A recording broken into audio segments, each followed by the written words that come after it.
80년대 제주도에서 소름 끼치는 무당과 매주. 무척이나 더웠던 87년의 5월. 그 시절 나는 기었다. 국어사전에 시에 있는 단어 중 가장 좋게 표현할 수 있는 단어로 표현을 한다면 기었다. 그 무엇도 나의 목마름을 해결해 주지 못하던 시절. 이대로 집에 있다가는 목을 맬 것만 같은 알 수 없는 불안감에 몇 벌의 옷가지와 약간의 현금을 챙겨 들고 무작정 집을 나섰다. 너무 자주 사라지다 보니 가족들은 어차피 신경도 쓰지 않을 거라 걱정도 되지 않았다. 강릉으로 해서 부산까지 14박 15일의 긴 방황 끝에 선배들이 제주도에서 막노동을 하면서 지내고 있다는 소식을 듣고는 무작정 찾아간 제주도. 정확치는 않으나 오후 5시 무렵으로 기억을 한다. 살짝 소나기가 지나간 회색빛 하늘. 내륙에서는 느낄 수 없는 독특한 냄새.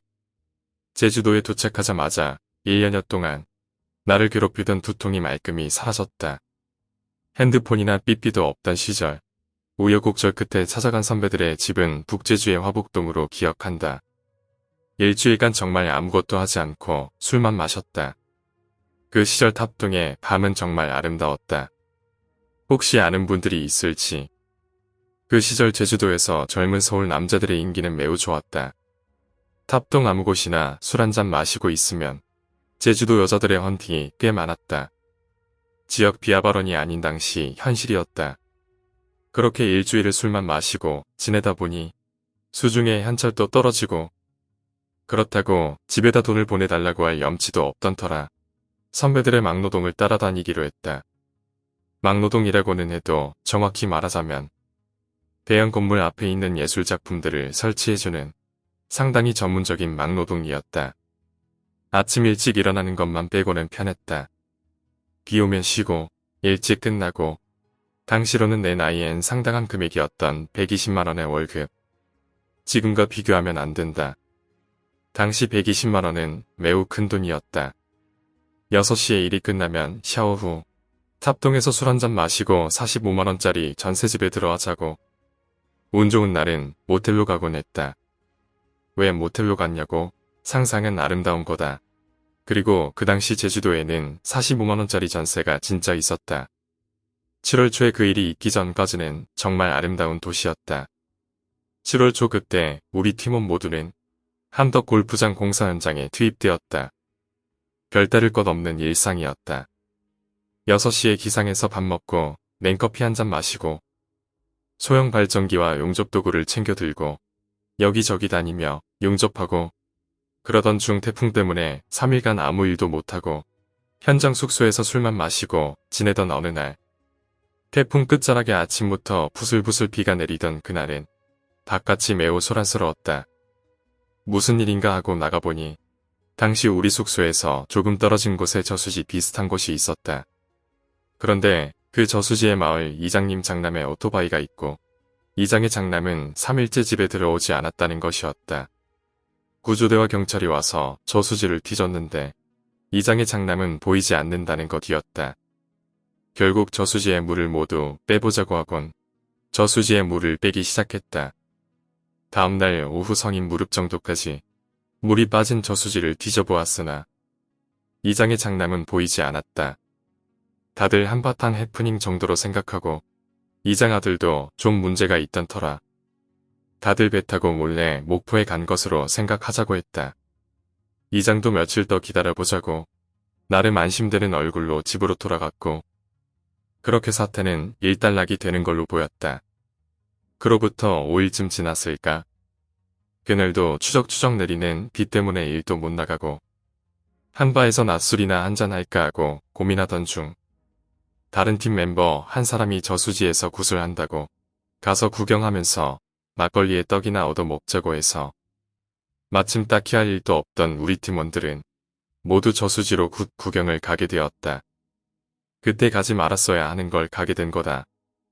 수십 년이 지난 지금도 그때의 기억이 팔의 닭살과 함께 생생하게 떠오른다.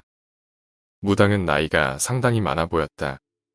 한국 사람들은 매우 친절하다. 그건 제주도도 마찬가지다.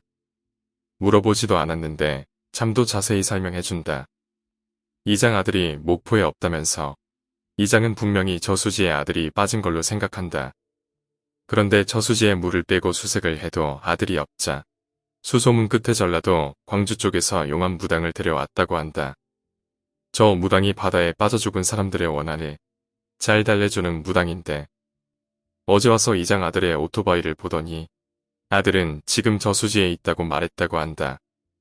이장이 저수지 물을 다 빼서 확인했다고 하자 내 말을 믿지 못하겠으면 무당이 지금 돌아가겠다고 말했다. 그 말에 이장이 그럼 우리 아들을 찾아줄 수가 있느냐? 라고 묻자 무당이 내가 찾아주겠다 해서 지금 굿을 하기로 했다고 한다. 한국 사람들은 정말 친절하지 않은가? 더군다나 처음 본 사람에게 말이다. 별다른 건 없었다. 작두를 탄다든가 돼지를 거꾸로 매단다거나 그런 것은 없었다. 그냥 흰 소복을 입고 저수지 쪽으로 조용히 방울을 흔들면서 뭐라고 주문을 외우고 있는 것 같았다. 좀 이상하다고 느낀 건 추적추적 내리던 비가 그치고 조금 강하게 불던 바람이 잦아들었다. 이런 거야 워낙에 제주도 날씨가 변화무쌍하니까 크게 개의치 않았다. 한 30분쯤 지났을까? 표주박을 저수지에 던지고는 다시 방울을 들고 5분 정도 주문을 외우는 것 같더니 무당과 동행한 젊은 남자에게 표주박을 건지라고 했다. 호기심이 발동한 우리 팀원들은 좀 더 가까이 가서 보기로 하고 최대한 무당 쪽으로 이동을 했다. 젊은 남자가 건져낸 표주박을 받은 무당이 뭐라고 하면서 이장에게 표주박을 건네자 표주박을 받아든 그 자리에서 이장이 얼굴이 하얗게 질려서 털썩 주저앉고 말았지. 주변에 있던 아줌마들은 낮은 비명을 지르며 슬금슬금 뒤로 물러나고 그러더니 무당이 젊은 남자에게 그거 가져오시게 라고 하더군. 그러자 잠시 후 젊은 남자가 그리 크지 않은 괴짝을 들고 와서는 무당에게 건네주었지. 무당이 그 괴짝을 열더니 조금 크다 싶은 메주를 꺼내요. 그 메주를 그 젊은 남자를 시켜 저수지로 던지라고 하더라고. 정말 어이가 없었지. 메주라는 건 물에 닿으면 풀어지는 게 메주인데 그걸 끈으로 묶어서 저수지에 던지다니. 우린 말은 안 했지만 서로 표정으로 알 수 있잖아. 웃을 수도 없고 그래 어떻게 하나 보자 하고 끝까지 구경하기로 했지. 역시나 젊은 남자가 흰 끈에 묶인 메주를 힘껏 저수지로 던지자 무당은 방울을 흔들며 주문을 외우기 시작하더군. 아까와는 조금 다르게 몸도 살짝 떨면서 말이야. 그런데 그때 이장이 무당에게 받았던 표주박이 눈에 들어오더라고. 나만 본 게 아니고 우리 팀원 모두 본 거지. 표주박의 속에 있는 그 이상한 무엇을 보았어. 분명 사람의 머리카락 같았어. 순간 이성적으로 판단을 할 수 없는 상황이었지. 그때였어. 무당이 갑자기 큰 소리로 땡겨 라고 말했어. 저 최고 어전 아이에 어떻게 저렇게 큰 소리가 나올까라고 생각하고 있을 때 너들도 같이 땡겨 라고 말했지. 순간 뭐에 홀린 듯 우리 팀원들과 다른 몇 사람들도 무당과 함께 온 젊은 남자와 함께 메주를 묶어서 던진 흰 끈을 잡아 당기기 시작했지. 보기와 다르게 끈은 두꺼운 편이었어. 그런데 더 당황스러운 건 거의 10명 정도의 남자들이 그것도 막노동에 단련된 남자들 10명이 매달렸는데 끈이 당겨지지 않는 거야. 줄다리기 할 때처럼 저수지 저 안에서 뭔가가 당기고 있는 느낌. 순간 나는 무당을 쳐다보았어. 무당은 표정에 변화 없이 말을 했어. 아무것도 생각 허덜 말고 너들은 땡기기만 해. 얼마나 힘을 주었을까. 어느 순간 팽팽하던 줄이 축 늘어지면서 딸려오기 시작하더군. 우리는 아무 말 없이 계속 당겼어. 얼마나 시간이 지났을까. 사실 그리 긴 시간은 아니었을 거야. 매듭이 보이고 끈에 묶인 메주가 눈에 들어오더군. 끈을 당기던 우리는 모두 동시에 비명을 지르면서 뒤로 자빠져 버렸지. 저수지 위쪽으로 물러서기 시작했어.